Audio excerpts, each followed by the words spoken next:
Assalamualaikum warahmatullahi wabarakatuh semuanya.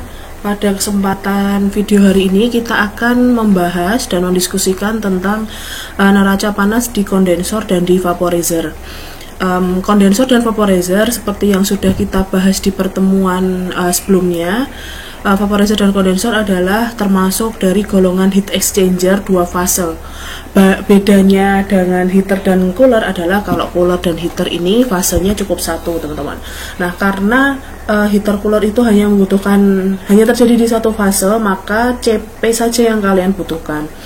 Tetapi berbeda untuk vaporizer dan kondensor, karena ada dua fase, maka teman-teman akan membutuhkan selain CP yaitu alfa atau panas laten perubahan fase. Baik itu fase penguapan, fase pelarutan, atau panas penguapan, panas penyubliman, atau panas pelarutan. Nah, skema perpindahan panas untuk heater dan cooler hanya terjadi di dalam satu garis utama, seperti itu dari T1 ke T2, dengan hanya naik miring atau turun miring gitu ya, sehingga kalian membutuhkan data untuk hitung Q-nya integral CPdt saja. Tetapi untuk di vaporizer dan di kondensor nanti skemanya tidak hanya melewati satu garis, tetapi nanti akan ada tiga garis.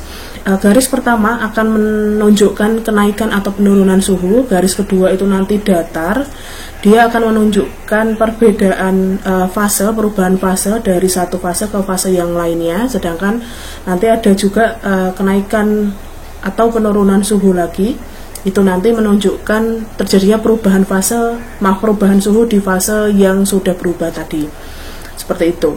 Sehingga kalian akan membutuhkan titik didih campuran dari larutan untuk bisa menghitung berapa panas laten dan panas perubahan fase yang ada di garis lurus tersebut. Jika kita berbicara tentang diagram alir dari vaporizer, maka jadi baik vaporizer dan kondensor nanti dibagi menjadi dua, yaitu vaporizer total dan vaporizer parsial. Bedanya untuk vaporizer total dan parsial, kalau vaporizer total maka hampir semuanya akan teruapkan, kalau parsial maka ada sedikit umpan yang masih tetap fase cair.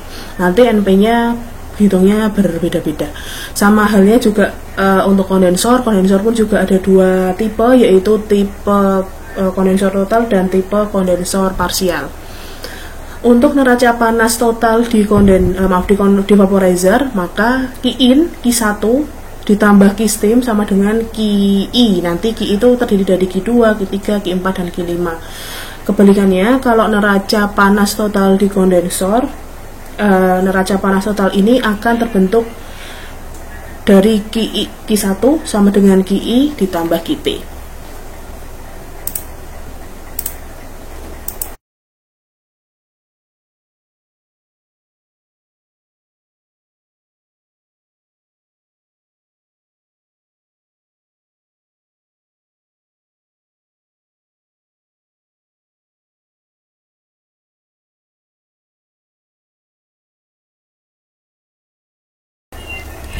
Nah, Qi tadi itu adalah beberapa panas yang mungkin terjadi di dalam baik itu vaporizer dan kondensor, nanti terjadi di Q2, Q3, Q4, dan Q5, dan penempatan Q2 sampai Q5 ini nanti akan tergantung dari kasus yang akan teman-teman jumpai. Apakah kondensor atau vaporizer tersebut itu tipenya total atau parsial, seperti itu. Nah, kemudian pembahasan yang utama lagi adalah terkait dengan titik didih campuran. Cara menghitung titik didih campuran sama persis kayak BM campuran, yaitu fraksi mol komponen dikali titik didih murni komponen, kemudian dijumlah seluruh komponen yang ada di aliran tersebut, maka teman-teman bisa menghitung berapa titik didih campurannya.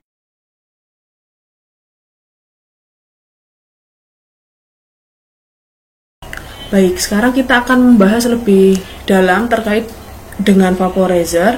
Apa tuh sebetulnya vaporizer itu? Vaporizer adalah alat proses atau heat exchanger yang berfungsi untuk merubah fase dan menaikkan suhu larutan menjadi gas. Panas yang terjadi atau panas yang akan teman-teman butuhkan di sini yaitu panas selain kapasitas panas, ada juga panas penguapan. Nah, fase perubahan di vaporizer, semisal nih di dalam suatu vaporizer akan masuk suatu aliran sebanyak F1, kemudian bersuhu T1, maka keluar nanti akan berubah fase dari cairan ke gas dengan suhu T2. Jika suatu vaporizer ini memiliki contoh soal seperti ini, jadi masuk 30 derajat Celcius, kemudian akan diuapkan menjadi 120 derajat Celcius, dan teman-teman mengetahui bahwa titik didih campuran di F1 adalah 80 derajat Celcius. Maka skema perubahan fasenya adalah seperti ini. Dari 30 ke 80 derajat Celcius, maka teman-teman akan membutuhkan panas sensibel cair, integral CPDT cair.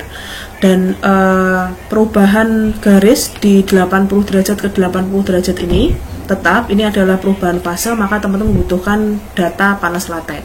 Sedangkan untuk dari titik 80 derajat setelah perubahan fase sampai 120 derajat, maka teman-teman membutuhkan panas laten gas, panas sensibel gas, jadi integral CPDT tapi dalam fase gas.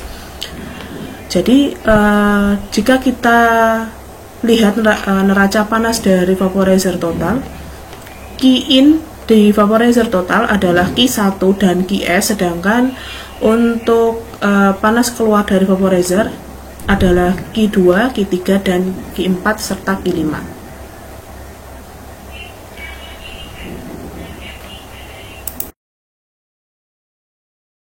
Contoh soal pada vaporizer.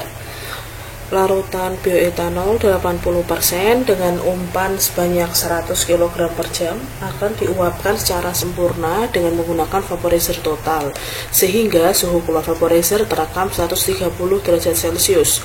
Hitunglah steam yang dibutuhkan oleh vaporizer tersebut jika umpan larutan masuk vaporizer adalah 60 derajat Celcius. Nah, untuk menyelesaikan soal ini, maka teman-teman harus membutuhkan beberapa data. Yang pertama adalah titik didih murni komponen-komponen yang ada di dalam umpan masuk vaporizer tersebut. Nah, karena ini adalah larutan bioetanol, maka kita bisa asumsikan 80%-nya etanol dengan impuritas yang ada adalah air. Jadi kita membutuhkan titik didih murni etanol sebesar 78,4 derajat Celcius dan titik didih murni air 100 derajat Celcius. Setelah data titik didih murni kita tahu, maka yang harus kita hitung lagi adalah berapa berat molekul dari masing-masing komponen. Berat molekul untuk etanol 46 kg per kilomol dan berat molekul untuk air adalah 18 kg per mol. Setelah itu kita cari di referensi data kapasitas panas untuk masing-masing komponen. Jadi karena vaporizer ada di fase cair dan gas, maka teman-teman juga butuh data dua tersebut, yaitu fase cair dan kemudian fase gas. Ini berbeda karena kalau fase cair dia hanya ada 4 parameter, sedangkan kalau untuk fase gas parameter untuk CP-nya ada 5 komponen. Setelah itu, kemudian data yang keempat adalah teman-teman harus punya data panas laten penguapan atau heat of vaporization. Nah, untuk heat of vaporization ini selain dari Perry, kalian juga bisa lihat dari Yost juga. Nah, Yost ini tabelnya seperti ini. Untuk yang ada di tabel Yost, enthalpy of vaporization-nya memiliki rumus H-vap sama dengan A kali 1 dikurangi T per TC pangkat delta N. H-vap ini nanti dalam kilojoule per mol, jadi nanti harus kita kali dengan molnya terlebih dahulu. Kilojoule per mol ya.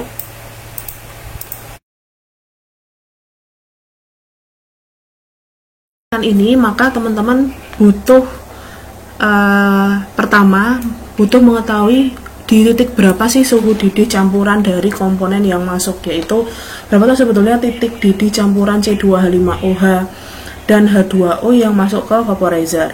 Untuk menghitungnya, teman-teman siapkan tabel seperti itu di Excel. Intinya data yang akan kalian butuhkan adalah data fraksi mol dan titik didih murninya saja sebetulnya teman-teman. Tetapi karena aliran masuk yang diketahui di vaporizer adalah dalam kilogram per jam, seperti itu, maka teman-teman harus membutuhkan data BM untuk mengetahui menghitung molnya. Setelah mol dua komponen ketahui, maka teman-teman akan mengetahui berapa sebetulnya fraksi molnya. Setelah itu kita tahu titik didih campurannya hanya dengan kita kalikan antara titik didih murni dikali dengan fraksi mol dari komponen. Jadi 78,4 dikali 0,6, 100 derajat Celcius dikali 0,4, sehingga ketemu 86,8 derajat Celcius itu adalah titik didih campuran dari larutan etanol kita ini. Nah, kemudian selanjutnya teman-teman seperti halnya kita menghitung heater dan cooler kemarin, kita hitung juga panas aliran masuk dan keluar dari vaporizer. Ini kita notasikan sebagai Q1, Q2, Q3, Q4, dan Q5. Q1 adalah panas vaporizer, panas komponen masuk vaporizer yang suhunya tadi 60 derajat Celcius ya. Sedangkan Q2 adalah panas komponen dari vaporizer pada suhu 86 derajat Celcius. Kemudian Q3 adalah panas perubahan fase komponen, dan Q4 adalah panas komponen fase gas pada suhu 86,8 derajat Celcius, dan Q5 adalah panas komponen yang keluar akan vaporizer di 120 derajat Celcius. Untuk Q1, Q2, maka teman-teman butuhkan integral Cp dt fase cair. Kemudian Q3 ini nanti pakai panas entalpi penguapan, Q4, Q5 nanti pakai integral Cp dt fase gas. Setelah itu tinggal dimasukkan ke integral Cp dt masing-masing untuk Q1, Q2, Q4, Q5 ya. Jadi seperti ini nanti kalian bisa lihat langkahnya. Sama persis kayak di heater dan di cooler kemarin.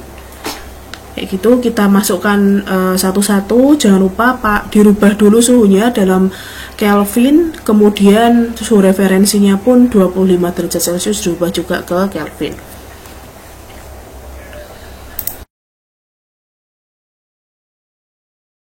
Jadi jangan lupa untuk menghitung Q1 dan Q2, teman-teman menggunakan data kapasitas panas cair yang mana hanya A, B, C, D, sehingga nanti pada saat menghitung integralnya hanya sampai D/4 kali T referensi pangkat T operasi pangkat 4 dikurangi T referensi pangkat 4.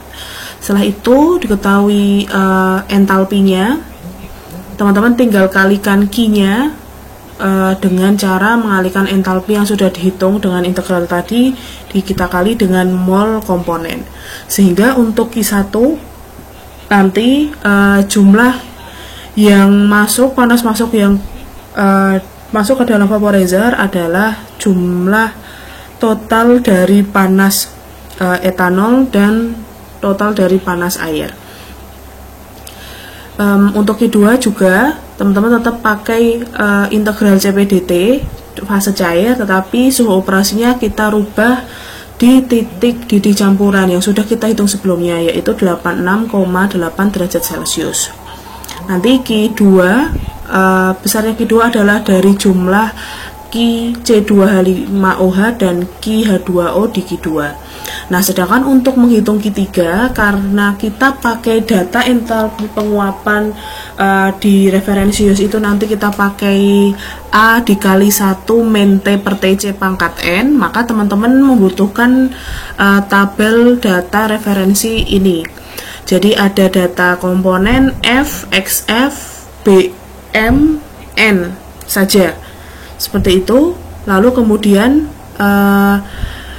dan XN. Nah, nanti kemudian teman-teman langsung pilih saja HVAP-nya. Nah, HVAP-nya karena dios ini masih dalam joule per mol kayak gitu, maka teman-teman membutuhkan data tabel tambahan gitu untuk sebagai tempat melakukan konversi dari HVAV yang kilojoule per mol menjadi HVAV yang kilojoule per kilomol dengan cara kita kalikan saja 39,23 yang kita hitung tadi, kita kalikan 1000 untuk kita konversi menjadi kilojoule per kilomol.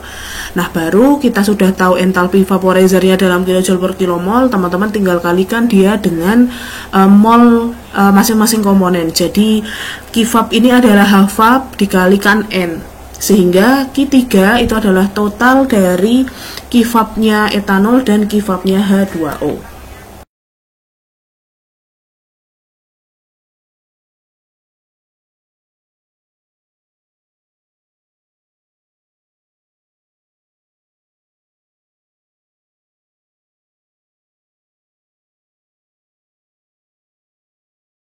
Seperti itu. Nah, lalu untuk menghitung Q4 sudah beda dari menghitung Q1 sama Q2, kalian menggunakan data CP fase gas karena sudah lewat nih, dia sudah dipanasin menjadi fase gas. Seperti itu. Jadi nanti pakai integral CPDT A, B, C, D, E, sehingga nanti teman-teman pada saat menghitungnya sampai pada E/5 kali T operasi pangkat 5 dikurangi T referensi pangkat 5. Nah, untuk Q4, suhu operasi yang ada di Q4 adalah sama persis titik didih campuran dari komponen, yaitu di suhu 86,8 derajat Celcius. Nah, kemudian teman-teman jangan lupa selalu dilakukan cross check gitu ya untuk perhitungan-perhitungan dari Q1, Q2, Q3, Q4, karena memang perhitungan ini itu kan seringnya banyak klik data di Excel seperti itu, dan juga banyak pangkat-pangkatnya. Jadi kemungkinan untuk human error untuk masukin rumus itu sangat sering terjadi seperti itu, teman-teman. Jadi pastikan kalian harus lakukan double cek terus atas semua rumus yang akan kalian hitung, dan kemudian key-nya juga dicek dulu satu persatu gitu ya. Kemudian selanjutnya kita memasukkan untuk profil panas Q5 atau profil panas yang keluar dari vaporizer. Nah, T operasi yang akan kita ambil di sini adalah T keluaran vaporizer, yaitu 130 derajat Celcius sesuai di soal. Nah, teman-teman, untuk menghitungnya sama persis caranya di Q4, kita pakai integral CPDT, kita pakai kapasitas panas fase gas baik untuk etanol dan air. Nah, kemudian total Q5 yang akan kita hitung di neraca panas total adalah penjumlahan antara Q5C25OH dan Q5 dari H2O. Setelah kita menghitung semua Q, baik itu Q1, Q2, Q3, Q4, dan Q5, dan kita melakukan cross check kembali atas perhitungan yang sudah kita lakukan, maka kita tinggal masukkan masing-masing angka dari total neraca panas tersebut. Nah, NP yang akan terlibat menjadi Q-in ini adalah Q1, sedangkan yang akan keluar di vaporizer ini adalah Q2, Q3, Q4, dan Q5. Seperti itu. Nah, setelah kita masukkan antara Q1, kemudian Q2, Q3, Q4, Q5, dan Q5 di berbagai macam neraca, di neraca masuk atau keluar yang tepat, maka kemudian kita akan lakukan subtotal. Nah, Q1 adalah ketemu 929,85 kJ, dan total, Q-in totalnya adalah 929,85, sedangkan untuk Q-out-nya adalah 150.638 kJ, sehingga selisih panas antara Q keluar dan Q-in yaitu 149.708 ini menjadi beban pemanas yang akan disuplai oleh steam kita. Nah, karena steam kita ini di suhu 200 derajat Celcius ini memiliki P steam adalah 2799,9 kJ per kilogram, maka massa steam yang dibutuhkan pada vaporizer ini untuk meningkatkan suhu larutan etanol dari 60 derajat ya sampai 130 derajat adalah tinggal kita bagi 149.000 kJ per jam, kita bagi dengan entalpinya 2790 kJ per kilogram menjadi 53 kg per jam. Nah, itu tadi adalah bagaimana caranya kita menghitung neraca panas pada vaporizer total, yang mana semua dari larutan seperti yang dicontoh etanol dan air akan menguap seluruhnya menjadi uap gitu teman-teman. Tetapi ada tipe vaporizer yang lain, yaitu vaporizer parsial, yang mana seperti yang namanya parsial, dia hanya menguapkan sedikit sejumlah gitu ya uap dari larutan umpan. Jadi ada beberapa fase yang masih cair, beberapa fase umpan yang masih cair. Nah, karena ini kenapa kok bisa ada yang masih tetap cair, karena efisiensi dari vaporizer yang memang jarang sekali 100% seperti itu teman-teman untuk vaporizer parsial. Nah, gimana caranya untuk menghitung neraca panas vaporizer parsial ini? Kalian bisa mengetahui dari diagram alir dari vaporizer. Nah, kalau kita melihat dari vaporizer total kemarin gitu, bahwa ternyata F1 sama T1 ini memiliki komposisi A, B, C gitu ya, fraksi komponen penyusunnya, dimana fraksinya juga ada X%, Y%, Z%, dengan fase dia cair semua. Nah, lalu kemudian untuk vaporizer parsial di sini, vaporizer ini akan menghasilkan dua tipe produk yang berbeda seperti itu. Ada F2 dan F3.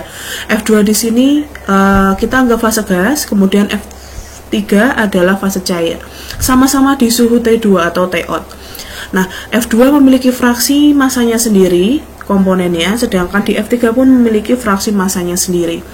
Nah, gimana caranya untuk menghitung neraca massa total di vaporizer? Kalian cukup F1 sama dengan F2 plus F3, sehingga neraca massa A atau neraca komponen A yang masuk vaporizer adalah F1 kali fraksi A sama dengan F2 kali fraksi A ditambah F3 kali fraksi A. Nah, kalau kita tinjau dari neraca panasnya, dilihat dari grafik kenaikan suhunya, maka bedanya dari vaporizer total adalah nanti akan ada panas yang nggak kita anggap gitu teman-teman. Jadi akan ada F2 dan F3 itu. Nah, F2 F3 ini akan menghasilkan mol yang berbeda dari komponen vaporizer total yang sebelumnya. Oke, kita cek ya. T1 adalah F1, jadi Q1, maka kita pakai sama-sama integral CP/dt, seluruh komponen F1 akan kita tinjau. Kemudian dari F2, dari titik didih campurannya, kita tetap masih tinjau semuanya, integral CP/dt fase cair. Q3 sama, kita pakai sigma N kali alpha gitu ya, jadi kita pakai entalpi semuanya. Nah, kemudian yang akan berbeda di sini adalah di Q4 ya, Q1, Q2, Q3 sama, tetapi yang nanti akan berbeda adalah di Q4 dan di Q5. Nah, di Q4 di sini karena hanya sebagian yang menguap di situ, maka teman-teman akan meninjau integral CP/dt gas. Kalau kita lihat dari contoh yang sebelumnya kan kita semuanya pakai CP/dt gas semua nih, molnya semuanya dihitung fase gas. Tetapi kalau yang di sini integral CP/dt yang akan kita lihat adalah hanya integral CP/dt fase gas saja. Jadi fase gas mana sih yang akan menguap? Nah, itu yang akan kita hitung sebagai komponen Q4. Dengan kata lain, yang akan kalian hitung integral CP/dt di Q4 adalah hanya komponen F2. Nah, untuk yang akan kita hitung di komposisi suhu keluaran vaporizer, yaitu F2 dan F3, integral CP/dt gas untuk F2 dan integral CP/dt cair untuk F3 di suhu keluar, sehingga nanti akan ada penambahan komponen D, yang kalau komponen vaporizer total tadi hanya sampai Q5, kalau vaporizer parsial ini nanti ada Q5 dan Q6. Sehingga neraca panas total pada vaporizer parsial adalah Qin tetap sama Q1 dan Qs, tetapi Qout-nya ada tambahan Q6. Sekarang kita menuju ke contoh soal pada vaporizer parsial. Kita analog untuk soalnya seperti soal yang di contoh soal vaporizer total tadi, hanya kita tambahkan bagaimana steam yang dibutuhkan jika semisal efisiensi vaporizernya adalah 90%. Langkahnya sama persis teman-teman sebetulnya, cuma kita akan membreakdown beberapa mol yang akan berubah kalau semisal kita menggunakan vaporizer parsial. Q1 yang mana ini adalah komponen untuk suhu masuk vaporizer, nanti Q-nya akan tetap sama seperti itu teman-teman, dan Q2 akan juga tetap sama. Jadi besarnya Q1 dan Q2 di baik vaporizer total dan vaporizer parsial ini nanti sama. Lalu kemudian kita akan membutuhkan tabel tambahan seperti itu setelah Q2. Di sini berfungsikan untuk menentukan berapa F2 dan F3 seperti yang di diagram tadi. Jadi berapa tuh sebetulnya massa etanol yang menguap dan air yang menguap, serta berapa tuh sebetulnya massa etanol yang tetap cair kayak gitu, yang tidak ngefek untuk entalpi penguapannya, seperti itu. Jadi teman-teman buat tabel untuk komponen menguap dan komponen yang tetap cair. Ternyata diketahui karena efisiensinya 90%, maka 80 kg etanol umpan tadi 90% nya akan menguap jadi 72 kg, sehingga sisanya 8 kg akan tetap cair, seperti itu. Dan seperti itu juga untuk air, jadi 18 kg yang menguap dan 2 kg yang akan tetap cair. Baik, nah sekarang kita punya dua kelompok komponen gitu ya, komponen yang menguap atau F2 serta komponen yang tetap cair yaitu F3. Nah, yang akan kita tinjau dari panas penguapan dengan menggunakan HVAP tadi, kalau kita pakai kondensor total tadi kan kita pakainya adalah semuanya. Nah, kalau kita untuk menghitung kifapnya ini adalah pakai komponen yang menguap saja, sehingga FC2H5O yang awalnya 80 jadi 72, yang awalnya H2O nya 20 jadi 18 kg saja, seperti itu. Dan Q4 juga berbeda. Kalau Q4 pun juga komponen yang akan kita pakai adalah komponen Q2 atau komponen yang menguap. Jadi kita pakai F untuk C2H5OH adalah 72 dan H2O adalah 18. Seperti itu. Integral CPDT-nya tetap sama, pakai ABCDE. Nah, sekarang Q5. Nah, Q5 ini kita menggunakan fase suhu 130 derajat Celcius. Kita akan tinjau dua-duanya seperti itu teman-teman, tetapi yang akan berbeda adalah di penggunaan integral CPDT-nya. Jadi untuk massa etanol 72 kg dan H2O 18 kg kita pakai integral CPDT-nya pakai ABCDE atau fase gas.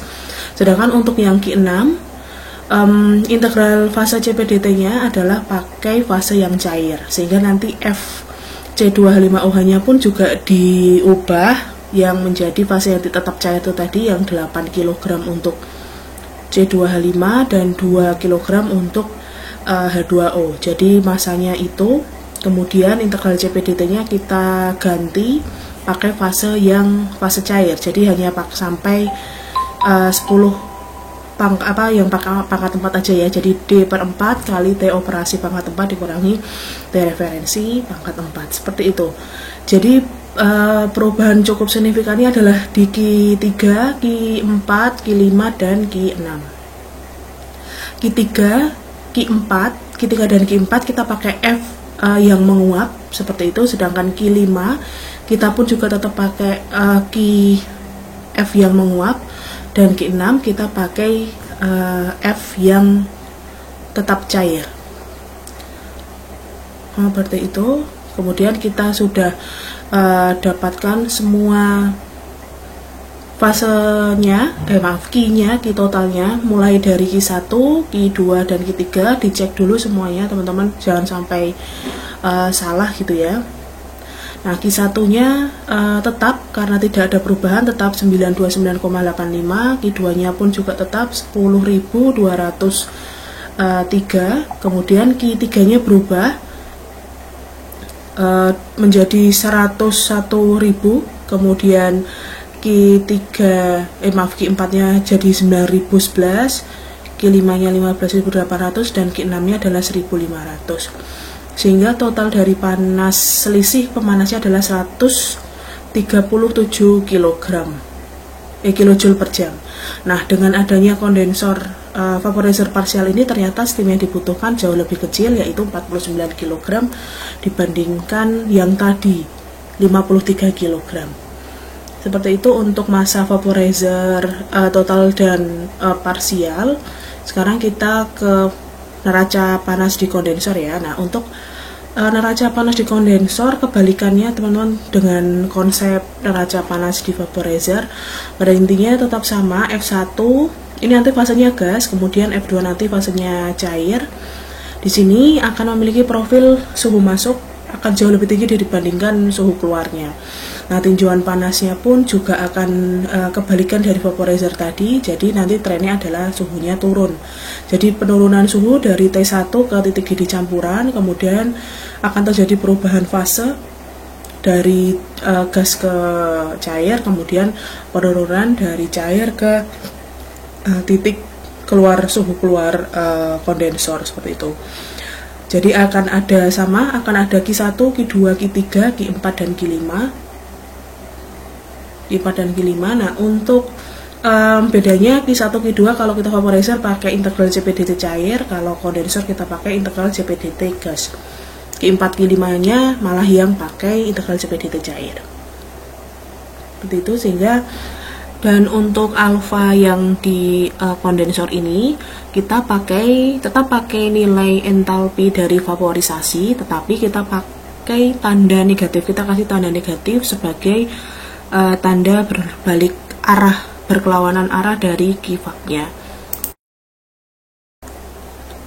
Dan kita dapat simpulkan bahwa neraca panas total kondensor adalah Q-in berupa Q1 plus Q2 plus Q3 plus Q4, sedangkan Q-out adalah Q5 plus Q-p. Nah, sekarang teman-teman kita akan mengetahui seperti itu ya, perbandingan penempatan neraca panas total dari kedua alat tadi, HE vaporizer total atau HE kondensor total. Nah, ini adalah contoh dari soal vaporizer total yang ada di paling awal tadi, awal video tadi, bahwa kita akan menaikkan suhu larutan etanol 80% dari 60 derajat ke 130 derajat. Nah, sekarang, dan ini adalah profil neraca panas yang kita ketahui seperti itu. Jadi Q-in adalah Q1, kemudian Q-out adalah Q2, Q3, Q4, Q5, seperti itu. Sehingga kita mengetahui bahwa kita membutuhkan panas sebanyak 156.247 kJ per jam. Nah, pada dasarnya jika vaporizer itu cara kerjanya berbanding terbalik dengan kondensor. Sehingga yang awalnya kita membutuhkan panas 156.247 ini adalah pemanas, tapi kalau semisal kita sudah bergerak, kita membahas tentang kondensor total, maka 156.247 ini nanti akan menjadi beban pendingin.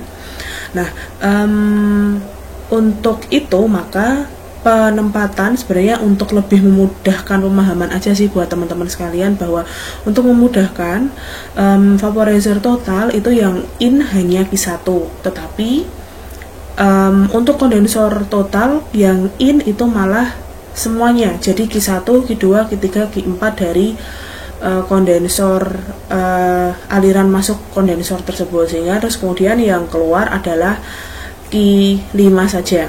Sedangkan kalau Q-out ini adalah Q2, Q3, Q4, Q5 untuk yang di vaporizer. Sehingga jika semisal kita akan membahas cara kerja neraca panas di kondensor total adalah betul langkah pertama. Jadi langkah pertama itu teman-teman akan membuat Yang pertama ini adalah titik didih campuran. Jadi setelah kalian mengetahui, saya kasih ungu aja deh biar agak beda dari yang lain ya. Jadi setelah teman-teman ketahui datanya, jadi yang perlu kalian ketahui adalah data untuk titik didih murni komponennya, kemudian berat molekulnya. Setelah itu data panas komponen, baik itu cair atau fase gas, dan kemudian panas laten penguapan dari komponennya. Seperti itu, data ini sudah diperlukan, kemudian sudah diketahui, lalu kita bikin titik didih campurannya sama persis teman-teman, dengan cara kita kalikan titik didih murni dengan fraksi mol masing-masing komponen, dan sehingga nanti totalnya adalah ini titik didih campuran yang akan kita gunakan untuk perhitungan. Setelah itu kita hitung Q masing-masing di kondensor. Nah, kalau kita berbicara Q masing-masing kondensor, maka ini juga sama jika kita membahas tentang kondensor ya. Maka Q1, Q2, Q3, Q4, Q5 ini nanti juga ada itu. Cuma bedanya adalah kalau Q1 dia umpan masuk kondensor dengan suhunya 130 derajat Celcius. Kemudian ini umpan masuk kondensor dengan suhu titik didih campuran yaitu 86,8 derajat Celcius, dan kemudian ini panas laten, panas perubahan fase di 86,8 derajat Celcius. Kemudian di sini panas cair di suhu kondensat gitu ya, kondensat cair di suhu 86,8 derajat Celcius, dan di sini adalah panas kondensor keluar, panas suhu air yaitu 60 derajat Celcius. Nah, cara kerjanya di sini maka teman-teman pakai integral CPDT fase gas. Di sini juga fase gas, di sini laten vaporisasi. Tapi kita kasih tanda negatif karena berlawanan arah ya, vaporisasi dengan kondensasi kan berbeda, tetapi latennya sama, cuma jadi angka dari panas laten vaporisasi atau ini akan kalian rubah jadi negatif aja, itu nanti jadi data panas laten untuk kondensasi, karena pada dasarnya mereka hanya berlawanan arah sehingga kalau seperti itu angkanya boleh sama, cuma teman-teman kasih tanda negatif untuk menunjukkan dia berbeda arah. Selanjutnya Q4 panas kondensat cair di suhu 86,8 derajat Celcius. Kita pakainya CPDT fase cair, dan kemudian untuk suhu keluaran kondensor yang 60 derajat pun juga kita pakai fase cair. Nah, pada intinya sebenarnya ini saling silang seperti itu. Jadi panas Q1 yang sudah kalian hitung untuk panas 1 vaporizer ini nanti akan menjadi panas kelima dari kondensor. Sedangkan untuk Q2 yang komponen pada suhu 86,8 C derajat Celcius ini fase cair, dia ini sama persis kayak Q4 nanti angkanya. Q3 pun sama, Q3 ini nanti angkanya sama, cuma nanti data di sini nanti negatif. Itulah kenapa Q3 yang awalnya di vaporizer ini nanti akan menjadi komponen keluar, dia nanti akan jadi komponen masuk karena negatif, seperti itu ya. Lalu Q4 komponen fase gas suhu 86,8 ini menjadi sama angkanya di Q2 kondensor. Q5 vaporizer sama angkanya untuk Q1 kondensor.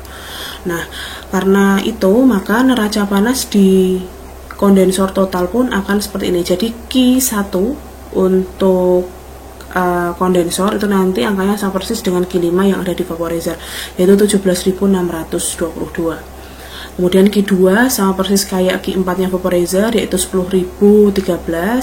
Q3 sama, kita rubah min-nya, jadi kan kita rubah arahnya yang awalnya out dia jadiin tetap positif. Jadi kalau misal teman-teman tetap taruh di keynote seperti ini, nanti tetap negatif untuk penulisan angkanya. Lalu Q 4 ini sama dengan Q 2 vaporizer yaitu 17.100, dan Q 5 sama dengan Q 1 vaporizer yang 1.300. Nah 1.300 ini satu-satunya yang akan kalian masukkan di neraca keluar. Setelah itu kalian buat subtotal, ternyata beban pendinginnya pun sama 156.247 kJ per jam. Nah perbedaannya adalah di menentukan masa pendinginnya. Jadi kalau semisal di vaporizer kan kita hanya membutuhkan profil suhu pemanas steam.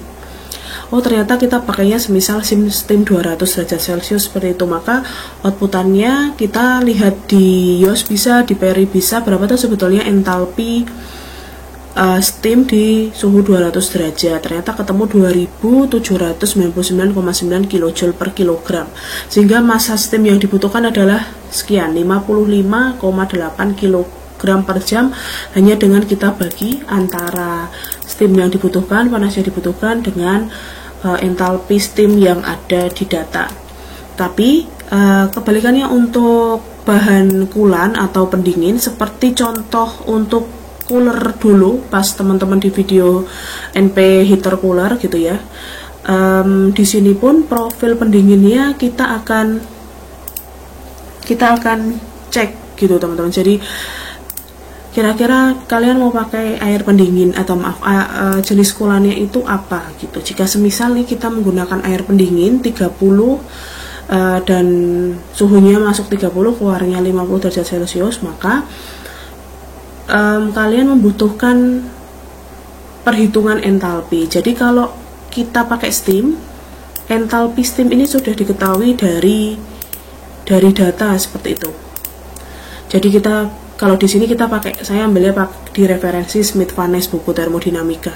Tetapi entalpi air pendingin itu biasanya nggak ada. Jadi kita harus hitung manual dulu gitu. Kita hitung manual dulu dengan cara kita mengetahui entalpinya, integral CPDT-nya untuk masing-masing suhu. Jadi integral CPDT untuk di 30 derajat dan integral CPDT di 50 derajat. Jadi entalpinya kita pakai suhunya, kita gunakan juga kembali data fase cair air, kapasitas. Saya ulangi ya, jadi kita menggunakan data kapasitas panas fase cair air untuk menghitung berapa entalpi atau integral CPDT air, entalpi air di suhu 30 dan suhu 50 derajat Celcius. Nah kemudian entalpi yang kita gunakan biasanya kan kalau yang di awal-awal kan kita jumlah ya, jadi seperti titik didih campuran ini kita jumlah, kemudian untuk ngitung Q1 kita juga jumlah. Nah khusus untuk air pendingin atau media pendingin yang lain, nanti entalpi kalian ini adalah teman-teman selisihkan antara entalpi coolant keluar, suhu keluar dikurangi entalpi pada saat profil coolant itu masuk. Jadi 1883 kita kurangi 377, dia ketemunya adalah 1505. Nah perlu teman-teman ketahui bahwa data integral CPDT di Yos ini kan satuannya dalam joule per mol atau kilojoule per kilomol. Padahal untuk menghitung masa pendingin yang dibutuhkan atau masa coolant yang dibutuhkan itu kalian membutuhkan data dengan satuan kilojoule per kilogram, sehingga 1505 ini kalian harus kalikan dengan berat molekul dari jenis coolant tersebut. Nah karena air pendingin maka otomatis kita juga kalikan hanya dengan 18, yaitu PM-nya air saja. Setelah itu, ketemu entalpi, jadi di sini adalah entalpi air pendingin atau entalpi pendingin atau sama dengan entalpi coolant-nya. Entalpi air pendingin dan entalpi coolant-nya sudah ketemu, maka kita bisa hitung masa pendingin air yang dibutuhkan dengan cara sama persis kita bagi beban pendingin yang kita butuhkan, kita bagi dengan entalpi pendinginnya, sehingga beban air pendingin yang kita butuhkan adalah 5,8 5,7 masanya 5,7 kg per jam seperti itu. Nah, kalau berbicara tentang jenis kulan, maka profil ini nanti akan sangat tergantung jenis. Ini tergantung dari jenis kulan yang akan kalian pakai kayak gitu deh. Karena saya pakai di sini contohnya kita pakai air pendingin, maka kita menggunakan integral CPDT untuk air. Tapi kalau semisal besok jenis kulan kan macam-macam seperti yang kemarin saya bahas di pengantar neraca panas, dan sedikit saya singgung di NP heater cooler bahwa jenis kulan itu ada banyak, ada dotem itu juga ada campuran, ada kemudian air metanol gitu ya, metanol cair. Jadi nanti kalau semisal pendinginnya adalah metanol cair, maka teman-teman gunakan untuk menghitung entalpi ini adalah entalpi cair, kapasitas panas cair metanol seperti itu. Jadi ini tergantung dari jenis kulannya. Pada dasarnya teman-teman akan hitung suhu masuk kulan itu berapa, tahu dulu, kemudian suhu keluaran kulan itu berapa. Suhu ini kemudian akan kalian gunakan untuk menghitung entalpi kulan masuk dan entalpi keluar. Nah, entalpi ini kemudian kalian selisihkan. Nah, deltanya akan menjadi parameter yang akan kalian bagi dengan beban pendingin yang sudah dihitung di neraca panas sebelumnya. Itu. Nah, jangan lupa kalau semisal teman-teman kalau semisal teman-teman menggunakan CP dengan satuan kilojoule per kilomol, maka teman-teman harus kali dulu dengan berat molekul komponennya agar berubah menjadi kilojoule per kilogram, karena kita akan mencari massa kulan itu dengan satuan kilogram per jam. Seperti itu untuk neraca panas. Untuk vaporizer dan kondensor, saya harap sedikit ini bisa membuat teman-teman mengerti gitu ya tentang perbedaan, yang jelas perbedaan bikin NP heater cooler dengan kondensor dan vaporizer. Coba nanti saya akan buatkan contoh soal, contoh soal untuk teman-teman latihan di rumah. Terima kasih. Wassalamualaikum warahmatullahi wabarakatuh.